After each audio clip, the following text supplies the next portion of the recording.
आजाद school Panchsheel Nagar में 8 बच्चे नशे की गोलियां लेने से अस्पताल में एडमिट हुए थे। का जो सेडेशन लाता है और एंटी साइकेट्रिक ड्रग है, ये सब का पूरा हिसाब किताब होता है। अगर उनके पास में था तो उनकी नैतिक जवाबदारी होती थी कि उसको संभाल के रखें। परोसा जा रहा है, दिया जा रहा है, किसके द्वारा दिया जा रहा है? अब एक स्कूल की नशा के कारण लगातार घटनाएं हो रही है, चाहे बलात्कार हो, चोरी हो, मर्डर हो, पूरी घटनाएं एडमिट है ना। उन बच्चों से हम पूछताछ किए ना, उन बच्चों ने बताया कि एक बाइक में लड़का आया था जो स्कार्फ ढका हुआ था। उसने एक बच्चे एमआर होने के नाते क्या ऐसे नशीली पदार्थ को एमआर क्या अपने घर में रख सकते हैं? नहीं, और रख सकते तो कितना रख सकते हैं? नहीं रख सकते। तो उसमें एक बच्चा पूरा ऐंठने लगा, उसके हाथ पैर अकड़ने लगे, गर्दन अकड़ गई, तुरंत फिर अस्पताल में एडमिट किया गया। मेरा ये कहना है, एमआर हो, एमआर के पास दवाई कहाँ से आई? एमआर के पास बहुत सी दवाइयाँ उपलब्ध रहती होगी, फिर यही नशे वाली दवाई क्यों लाया? आप देख रहे हैं VLC न्यूज़। जैसे कि आपको जानकारी है कि जो कल यानी कि बीते हुए दिन पर जो है 8 बच्चे जो गंभीर रूप से घायल हुए थे सूखा नशा के चलते, जिसके चलते बच्चे जो है हॉस्पिटल में चले जाते हैं, जिसके विरोध में आज कांग्रेस के जो दिग्गज है वो सिटी कोतवाली पहुंचे हैं और ऐसा स्टेटमेंट जो सुनने के बावजूद भी दंग रह जाएंगे। और मतलब जो पुलिस का जो स्टेटमेंट है और राजनीति कांग्रेसी लोग हैं, दोनों का स्टेटमेंट अलग हैं। तो इसमें मुद्दा या फिर बहुत बड़ा जो प्रश्न चिन्ह आता है वो ये है कि बच्चों का कहना है कि नकाब पोस्ट के द्वारा वो मेडिसिन यानी कि सूखा नशा दिया गया था, जबकि प्रशासन का कुछ कहना है। तो इस पूरी तमाम विषय में सच्चाई कितनी पूरी बात? मैं राय सिंह दिकुला, जिला कांग्रेस कमेटी महामंत्री बोल रहा हूँ, संगठन महामंत्री। मैं धीरज बाकलीवाल जी, हमारे अध्यक्ष महोदय, हम लोगों ने जांच पड़ताल की इस विषय में। नशे क्या है विषय, पूरा बताइएगा। विषय ये है कि चंद्रशेखर आजाद स्कूल पंचशील नगर में बच्चों को नशे की 2 गोलियां दी गई है। किसके द्वारा? उसमें जो हमने पता किया, जैसे हम जामुल हॉस्पिटल गए थे जहाँ 2 बच्चे एडमिट हैं, है ना। तो उन बच्चों से हम पूछताछ किए ना, उन बच्चों ने बताया कि एक बाइक में लड़का आया था जो स्कार्फ ढका हुआ था। उसने एक बच्चे को गोली दी, आपस से बांट लो करके। उसे 5-7 बच्चे उस गोलियों को खाए हैं और उसके बाद वो उनका जो शरीर जो है ऐंठने लगा, पूरा गर्दन मुड़ने लगा नशे की वजह से। उनको एडमिट किया गया। लेकिन अभी जैसे पेपर में मैंने पढ़ा कि पुलिस का स्टेटमेंट है कि एक बच्चा 10वीं का जो छात्र है जिन्होंने टेबलेट अपने अन्य दोस्तों को बांटा है ना, उसका बड़ा भाई एमआर था। वो घर से गोली चोरी करके बच्चों को बांटा करके, क्योंकि हकीकत जो हमने पता किया है उसके हिसाब से कोई बाहर का व्यक्ति आया था, लड़का आया था स्कूल में, उसने स्कार्फ बांध के वो बांट के गया है। कितने बच्चे हैं? जो 7 बच्चे हैं। 7 बच्चे हैं। जी। अभी सब स्थिर है? गंभीर की मामला? गंभीर तो नहीं है, मामला स्थिर है। क्या इसको किस तरह से देखते, क्या नशाखोरी को देखते? ये नशा, सूखे नशे का कारोबार जो लोग कर रहे हैं वो उसको इस तरीके से फैलाने का प्रयास कर रहे हैं। मतलब एक बड़ी साजिश चल रही है, बड़ा गिरोह काम कर रहा है। गिरोह? जी हाँ, 100% गिरोह काम कर रहा है। देखिए, हमको कल मालूम पड़ा पेपर के माध्यम से कि 5-6 बच्चे जो नशे की गोलियां खाए। ये मालूम पड़ा कि बच्चा घर से गोलियां उठाकर लाया, चॉकलेट के रेपर टाइप के रेपर में था। तो उसे ऐसा लगा कि ये चॉकलेट है, तो उसने उठा के लाया और अपने स्कूल में आके कुछ बच्चों को बांट दिया। कोई बच्चा 1 खाया, किसी ने 2 खाया, किसी ने 5-6 एक साथ खा लिया। तो उसमें एक बच्चा पूरा ऐंठने लगा, उसके हाथ पैर अकड़ने लगे, गर्दन अकड़ गई, तुरंत फिर अस्पताल में एडमिट किया गया। मैं तो इस नशाखोरी को इस तरह से देख रही हूँ कि आज की जो सरकार है वो ये नहीं चाहती कि आज का बच्चा, आज का युवा पढ़ाई करे, वो नशे का आदी हो जाए। और हमारे जो वोट जो कट रहे हैं, जो वोट है, उनको वोट के रास्ते चलाना है। तो एक नशे का आदी बचपन से बच्चे को बनाया जा रहा है और सब स्कूलें भी बंद हो रही हैं, आप देख रहे हो। तो हम तो उसी रूप में देख रहे हैं कि आज भाजपा सरकार पूर्ण रूप से असफल है, क्योंकि यदि वो स्कूल के बच्चों पे ध्यान नहीं देंगे, युवाओं पे ध्यान नहीं देंगे, यदि नशे का आदी करेंगे तो आज हमारे बच्चे जो देश की रीढ़ की हड्डी हैं वो क्या करेंगे? आज देश हमारा जर्जर होते जा रहा है। आज जो कैसा शासन आ रहा है हमारे देश में, जो अंग्रेजों के समय शासन था, आज एक तरफा राज चल रहा है मोदी सरकार का। तो मोदी सरकार ये चाह रहे हैं कि पूरे देश में, आज आप देख रहे हो दिल्ली में भी पूरे युवा सिर्फ पढ़ाई के नाम से, शिक्षा के नाम से धरना दिए हैं, जगह जगह लोग धरना दे रहे हैं। तो क्या कारण है? क्योंकि ये शिक्षा से सब लोगों को वंचित करना चाह रहे हैं और धीरे धीरे इसको नीचे से लोगों को जिस तरह दीमक चट करती है, उसी तरह दीमक की तरह हम लोगों के जो बच्चे हैं, युवा बच्चे हैं, उनको चट कराना चाह रहे हैं। और आने वाले समय में हम ये जानते हैं ये वोट की राजनीति है और वोट के अभी आप लोग सिटी कोतवाली पहुंचे हैं, सिटी कोतवाली पहुंचने का मतलब क्या है? सिटी कोतवाली हम पहुंचे, थाने में हम लोगों ने रिपोर्ट दर्ज करी है, FIR दर्ज करें कि ये इस तरह की कार्रवाई नशा का नहीं होना चाहिए, क्योंकि यदि इतने से बच्चों को यदि नशे का आदि कर दिया जाए तो हमारा देश तो बात की बात हमारा छत्तीसगढ़ किस रूप में रहेगा। ये आप खुद देख रहे हैं कि बच्चे बिल्कुल शिक्षा से वंचित हो जाएंगे।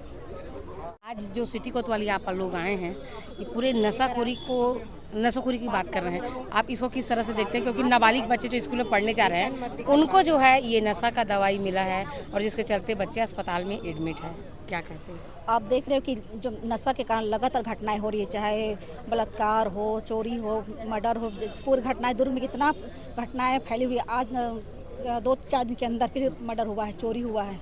तो नशा जो जितने भी घटनाएं हो नशा के कारण हो रहे हैं। आज हमारे देश की भविष्य बच्चे लोग वहाँ स्कूल भी सुरक्षित नहीं रहा गया है, स्कूल में भी नशा का गोली बांटा जा रहा है। मैं यही कहना चाहती हूँ कि शासन प्रशासन से शराब जो लगातार खोल रहे हैं उसको थोड़ा सा कंट्रोल किया जाए, बंद किया जाए और जो नशा के खिलाफ जागरूकता जरूरी है। अभी जब आप लोग यहाँ पर आए तो किस तरह की बातें चल रही है? अभी तो हम लोग ज्ञापन देने आए हैं, अब इसके बाद क्या निर्णय लिया जाएगा उस भैया लोग से भी मिले नहीं हम, वो लोग बताएंगे। उसके बाद अगर नहीं होता है तो इसका और आंदोलन करेंगे। ये आ चुके हैं ये हमारी दीदी जो कि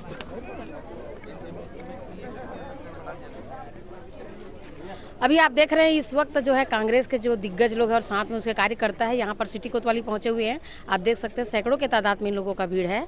जिस तरह से कल एक नशा का सामान मिला है जिसके चलते 5 से 7 बच्चे जो है जो इसका सेवन करने से जो है अस्पताल में भर्ती हो गए हैं और सूखे नशा के बारे में बात कर रहे हैं। इस वक्त जो है सिटी कोतवाली में कांग्रेसी लोग पहुंचे हुए हैं और इस समय जो पुलिस आला अधिकारियों के साथ बातचीत कर रहे हैं। इस बीच में कई प्रकार से बातें जो है सामने आ रही है।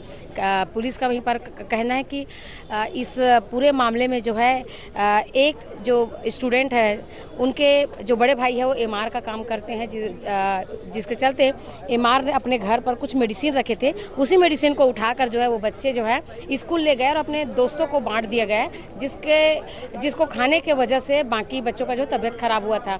लेकिन यहीं पर कांग्रेसियों का कहना है कि ये बात बिल्कुल गलत है। ये हमने जब अस्पताल में जाकर बच्चों से बातचीत की है, जो बच्चे अस्पताल में भर्ती है, तो उनका स्टेटमेंट है कि एक लड़का नकाब पोशी है जो नकाब में पहुंचा था गाड़ी में और जो अपने चेहरे को पूर्ण रूप से ढक के रखे थे। ये जो है उनके द्वारा जो है नशीली पदार्थ यानी कि सूखा नशा दिया गया है। यही सूखा नशा देने के बाद जो है बच्चों की तबीयत खराब हुई है। चंद्रशेखर स्कूल का पूरा मामला बताया जा रहा है, पंचशील नगर का। तो पूरी मामला पर जो है कांग्रेसी यहाँ पर पहुँचे हुए हैं। कांग्रेस के जो कार्यकर्ता हैं उनसे हम बातचीत करते हैं। कई ऐसे कार्यकर्ता हैं जो इस मामले पर क्या क्या बात करते हैं, अपने विचार क्या रखते हैं और अभी वो क्या चाह रहे हैं। चूँकि इस वक्त जो है कांग्रेस और जो पुलिस बल है दोनों आमने सामने सिटी कोतवाली पर मौजूद है। दुर्ग सिटी कोतवाली यहाँ पर जो है कांग्रेस के जो जिला अध्यक्ष है धीरज बागलीवाल और पूर्व के जो है महापौर रहे हैं सिटी कोतवाली पहुँचे हैं, क्योंकि बच्चे को जो है नशीली पदार्थ खिलाने के बाद बच्चों का जो है तबीयत खराब हो चुका है, अस्पताल में भर्ती। इन तमाम विषय पर बात करते हैं। जी धीरज बागलीवाल जी, आप यहाँ पर सिटी कोतवाली पहुँचे हैं, पूरी मामला क्या है, कितने बच्चे घायल हुए हैं, क्या कुछ कहते हैं? आज शहर जिला कांग्रेस कमेटी दुर्ग के द्वारा कांग्रेस भवन राजीव भवन से पद यात्रा करते हुए दुर्ग सिटी कोतवाली हम लोग आए हैं और हम लोगों को उपदेश ये है कि लगातार दुर्ग शहर में नशे का व्यापार बढ़ रहा है, अपराध बढ़ रहा है। इसकी वजह क्या है, कहाँ से ये नशीली पदार्थ की गोलियाँ आ रही है। जैसे कि अभी चंद्रशेखर आज़ाद स्कूल पंचशील नगर में 8 बच्चे नशे की गोलियाँ लेने से अस्पताल में एडमिट हुए थे। वो तो ऊपर वाले की कृपा थी, कोई जनहानि नहीं हुई, पर यह गंभीर विषय है दुर्ग शहर के बच्चों के लिए, दुर्ग शहर के युवाओं के लिए। आखिर ये दवाइयाँ आ कहाँ से रही है, ये सूखा नशा आ कहाँ से रहा है, इसकी जांच होनी चाहिए। इसके पूरे बॉर्डर के चेक होना चाहिए कि ये आ कहाँ से रहा है, किस माध्यम से आ रहा है, क्योंकि ये तो अभी एक स्कूल की जानकारी मिली है, क्या पता इसका पूरा रैकेट काम कर रहा हो, अन्य स्कूलों में भी इस टाइप की दवाइयाँ वितरण हो रही हो। क्या स्कूलों में ऐसा नशीली पदार्थ परोसा जा रहा है, दिया जा रहा है, किसके द्वारा दिया जा रहा है? अब एक स्कूल की जानकारी मिली है, चंद्रशेखर आज़ाद स्कूल पंचशील नगर में 8 बच्चे अस्पताल में एडमिट हुए थे नशीली दवाई। अभी बच्चों की हालत कैसी है? बच्चे अभी ठीक है, सब घर चल दिए हैं, लेकिन ये गंभीर विषय है। जी। ये दवाइयाँ आई कहाँ से, कौन लोग इसको सप्लाई कर रहे हैं? जैसे उसमें से एक घायल बच्चे को आपके कार्यकर्ता मिलने गए थे, तो उनका कहना है कि जो एक लड़का जो बांटा था उस नशीली पदार्थ को, उनका बड़ा भाई जो है एमआर है, एमआर होने की वजह से वो जो है टेबलेट घर से चुरा के ले गया था और वो जो अपने दोस्तों को बांटा। इस तरह का स्टेटमेंट मेरा ये कहना है, एमआर हो, एमआर के पास दवाई कहाँ से आई? एमआर के पास बहुत सी दवाइयाँ उपलब्ध रहती होगी, फिर यही नशे वाली दवाई क्यों लाया? जेली फॉर्म में दवाइयाँ आई हैं जो बच्चे उसको इजी से च्यूएबल है, चॉकलेट का टेस्ट आता है। तो ये गंभीर विषय है, ये टालने का विषय नहीं है, क्योंकि ये हमारे युवाओं के भविष्य का विषय है, हमारे बच्चों के भविष्य का विषय है। कहीं हमारे बच्चे इस नशे के शिकार हो गए तो आने वाली जनरेशन हम लोगों को इस बात का जिम्मेदार ठहराएगी कि हम लोगों ने इस बात का ध्यान नहीं दिया। अभी आप लोगों ने विज्ञप्ति दी है? हम लोगों ने आज ज्ञापन दिया है। अगर इसमें सुधार नहीं आता है तो कांग्रेस पार्टी एक बड़ा आंदोलन, जन आंदोलन करेगी। तो अभी जैसे आपने बात की है, सिटी कोतवाली पर मौजूद है, तो किस तरह की बातें आप लोगों के बीच में, पुलिस और आपके भाई बीच में? अभी यही बात हुई है, जांच चल रही है। उन्होंने भी यही बताया कि एक एमआर के घर से हुआ, लेकिन हम इस बात से संतुष्ट नहीं है। इसकी सूक्ष्म जांच होनी चाहिए और स्कूलों में भी जाना चाहिए और पता करना चाहिए कि और स्कूलों में भी इस टाइप की दवाई का वितरण तो नहीं हुआ है। जिले की अन्य स्कूलों में भी इस बात का ध्यान देना चाहिए, क्योंकि ये छोटा मोटा विषय नहीं है, दबाने का विषय नहीं है, क्योंकि ये हमारे युवाओं के भविष्य का विषय है। क्या आप मानते हैं कि दूसरे स्कूल में अगर इनको गंभीरता से लिया जाए तो बाकी स्कूल में इस तरह का जो कृत्य है नशीला पदार्थ मिलने का, वो? हमारा भी मकसद यही है कि हम जगाने आए हैं कि इसको ऐसा लिपापोती में इसको ना छोड़ा जाए, इसकी सूक्ष्म जांच हो, हर स्कूलों में इसकी जांच होनी चाहिए कि ये दवाई अन्य स्कूलों में भी वितरित तो नहीं की गई है।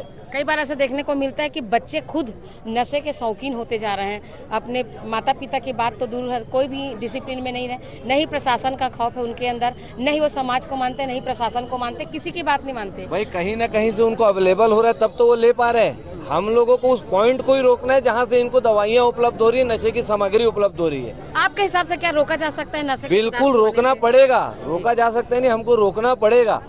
अगर नहीं रोकेंगे तो हमारे बच्चे एक गंभीर संकट में आ जाएंगे। आपके हिसाब से अगर हम रोकना चाहें, समझ है जी, अगर रोकना चाहे तो किस तरह से नशा को रोका जा सकता है? भाई एक तो जन जागरूकता अभियान चलाना चाहिए नशे के खिलाफ, बच्चों को ये बताना चाहिए ये चीज़ें अच्छी नहीं है, हानिकारक है। वे बच्चे इतने समझदार नहीं होते। दूसरा, हम लोगों को हर जगह चेक पॉइंट लगाना चाहिए कि आखिर आ कहाँ से रहा है।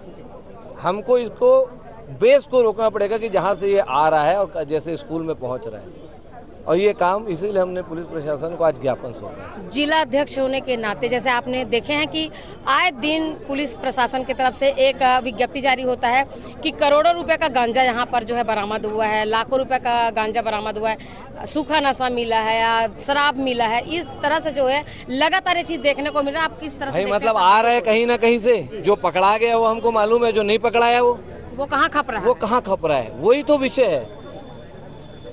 इसी बात का हम लोगों को ध्यान देना है। जिलाध्यक्ष होने के नाते जागरूकता अभियान भी चलाना है। और भाई जिलाध्यक्ष होने के नाते आज हम लोगों ने ज्ञापन सौंपा है, और भविष्य में इस टाइप की घटनाएं और होती है, क्योंकि अभी स्कूल के बच्चों वाली ये पहली घटना है। अगर पुलिस संज्ञान नहीं लेती, गंभीरता से अगर इस मामले को नहीं लेती, तो आप कहां तक जाएंगे? भाई हम लोग अपना जन जागरूकता अभियान चलाएंगे कांग्रेस पार्टी के माध्यम से। आज इसको राजनीतिक तरफ से देखते हैं? बिल्कुल राजनीतिक रूप से नहीं लेते, ये इंसानियत के नज़र से देखते हैं, क्योंकि ये हमारे बच्चों के और युवाओं के भविष्य का सवाल है कि आज अगर हम उनको सही लाइन में ले जाते हैं तो कल उनका भविष्य सुरक्षित रहेगा। नशे से दूर रहेंगे तो उनका भविष्य सुरक्षित रहेगा। मौजूद है वो खुद एक एमआर है और पिछले 20 से 25 साल से वो एमआरशिप का काम कर रहे हैं। आइए इनसे भी समझते हैं कि जैसे सर यहाँ पर जो बातें चल रही है, कई लोग कह रहे हैं कि कोई नकाब में आए थे, बच्चे का कहना है, स्टेटमेंट दिए हैं, और जो प्रशासन की तरफ से एक कहा जा रहा है कि बच्चे जो हैं उसके बड़े भाई है वो एमआर है, एमआर घर पे अपने मेडिसिन रखे थे, उस मेडिसिन को स्कूल में ले गए, जिसके कारण जो है ये बातें आगे बढ़ी, बच्चे जिसको सेवन किए। ऐसे एमआर होने के नाते क्या ऐसे नशीली पदार्थ को एमआर क्या अपने घर में रख सकते हैं? नहीं, और रख सकते तो कितना रख सकते हैं? नहीं रख सकते हैं। और देखिए क्या होता है कि हम लोग अगर किसी कंपनी के लिए काम करते हैं तो उसमें हमको सैंपल दिया जाता है, तो सैंपल का एक प्रॉपर रिकॉर्ड रहता है, हम किसी डॉक्टर को दे रहे हैं या कहीं दे रहे हैं। और ख़ासकर इस तरीके का जो सेडेशन लाता है और एंटीसाइकेट्रिक ड्रग है, ये सब का पूरा हिसाब किताब होता है। अगर उनके पास में था तो उनकी नैतिक जवाबदारी होती थी कि उसको संभाल के रखते हैं। दूसरा चीज़, अगर वो बच्चा कह रहा है कोई नकाब पोस दिया है तो इसका मतलब ये है ये नशाखोरी है, कहीं ना कहीं तो फैली होगी बात। अब ये जांच का विषय है, प्रशासन किस तरीके से इसके ऊपर जांच करती है। और जो टैबलेट बच्चे ने खाया है वो आप सामान्य आदमी अगर उसको खाता है तो कम से कम 24 घंटे तो उठेगा नहीं, उसको दिन भर चक्कर आता रहेगा। और बच्चे अगर 3-4 टैबलेट खाए हैं तो आप उससे समझ सकते हैं कि उनकी मानसिक स्थिति बहुत बेकार रही होगी, हालत ख़राब हो गई होगी और अपने ब्रेन पे उनका कंट्रोल नहीं रहता है। तो ये चीज़ें जो है, अगर उनके ब्रेन पे कंट्रोल नहीं है तो आप समझ के देखिए कि बच्चों के साथ में कितना गलत कार्य हो रहा है। जी, कौन सी मेडिसिन है? हाँ, ज़ोलिडिपॉम के नाम से था। अच्छा, उसका नुकसान क्या है, साइड इफेक्ट क्या है? साइड इफेक्ट उसका ये है कि ज़्यादा लेने से आदमी की मानसिक स्थिति खराब हो जाती है। मेरे पास 2 सवाल है। एक सवाल, अगर जैसे बच्चा बता रहा है कि नकाबपोश आया था, तो नकाबपोश ने उनको मेडिसिन दिए, मतलब नशे की दवाई दिए जिसको खाने से सब बच्चे बीमार पड़े। दूसरा सवाल ये है कि प्रशासन की तरफ से जो बातें आई है कि एमआर के तरफ से वो जो मेडिसिन है बच्चों तक पहुंचा है। अगर ये एमआर वाली बात, अगर जैसा आप बता रहे मतलब मीडियम मिलता है, लिमिट मिलता है, अगर ये नकाबपोश के द्वारा जैसे बच्चा बता रहा है, अगर ये बात सही है तो मामला कितना गंभीर है? बहुत ज़्यादा गंभीर है। और वैसे भी आप देखेंगे छत्तीसगढ़ शासन नशाखोरी के खिलाफ तो कोई कार्रवाई नहीं कर पा रही। पहले तो इतने शराब भट्टी खोले गए, उसके बाद अभी सूखा नशा, उसके बाद आप छोटे छोटे जगह पे देखेंगे तो क्या सनन करके कुछ होता है, गो नाम से कुछ आ रहा है, इस तरीके की चीज़ें छोटे छोटे दुकानों में पाई जा रही है। तो कहीं ना कहीं ये प्रशासनिक लापरवाही है, ये सरकार की लापरवाही है कि इन सब चीज़ों को आप टारगेट नहीं कर पा रहे हैं। दूसरा चीज़, अगर उस मेडिकल रिप्रेजेंटेटिव के पास में वो सामान था तो उसकी जवाबदारी थी कि उसको सेफ रखता। बच्चों के हाथ में जाना तो वो बहुत गलत है। अगर बच्चे ने नादानी में अगर दिया हुआ तो ये मामला ऐसा होता है कि चलो ठीक है भाई, बच्चे की नादानी थी, मगर आप पढ़े लिखे व्यक्ति हैं, आपके पास अगर वो चीज़ आई है या जैसे प्रिस्क्रिप्शन के माध्यम से उसके पास में है, जैसे कि प्रशासन भी ये कह रहा है कि उनके परिवार के लोग में किसी को ये प्रॉब्लम थी तो उसके नाम से थी, तो उस प्रिस्क्रिप्शन को आपको संभाल के रखना चाहिए, उस दवाई को आपको संभाल के रखना चाहिए। जितनी ज़रूरत है, आवश्यकता है, उतनी ही आपको दवाई घर में रखनी चाहिए, क्योंकि छोटे छोटे बच्चे हैं। अगर उस आधार पे आप देखते हैं। दूसरा आधार ये हो सकता है कि वो उसको उपयोग के लिए ही लाया हो, ये भी हो सकता है ना। अब ये तो प्रश्नवाचक चिन्ह है। अब इससे तो कहीं ना कहीं आप बोल सकते हैं कि चूक है एक तरीके से, और इसके लिए सीधी बात, जांच कमेटी अच्छी गठित होनी चाहिए और जांच करने के बाद में, क्योंकि हम बच्चों के भविष्य के साथ खिलवाड़ नहीं कर सकते। जी, बहुत बहुत धन्यवाद। धन्यवाद।